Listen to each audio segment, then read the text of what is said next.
Sir కొన్ని European కంట్రీస్లో specially కొన్ని కంట్రీస్లో ఎలాంటి ట్యాక్స్ ఉంటుందంటే ఇన్కమ్ ట్యాక్స్ ఉండదు, ట్యాక్స్ జీరో.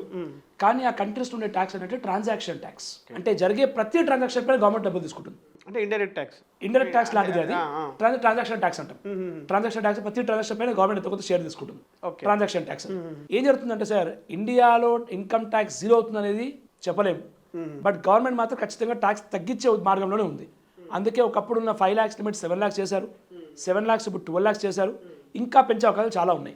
దీనివల్ల ఏం జరుగుతుంది, ఎప్పుడైతే లిమిట్స్ అనేది 7 నుంచి 12 15 అవుతుందో గవర్నమెంట్ రెవెన్యూ పడిపోతుంది. అంతే కదా సార్, గవర్నమెంట్ రెవెన్యూ పడిపోతున్నప్పుడు గవర్నమెంట్కి ఆల్టర్నేట్ రెవెన్యూ కావాలి. ఆల్టర్నేట్ రెవెన్యూ అంటే ఏంటండి, జిఎస్టీ కానివ్వండి, మున్సిపల్ ట్యాక్స్, స్టాంప్ డ్యూటీలు, వేరే వేరే రకాల ట్యాక్స్లు కావాలి.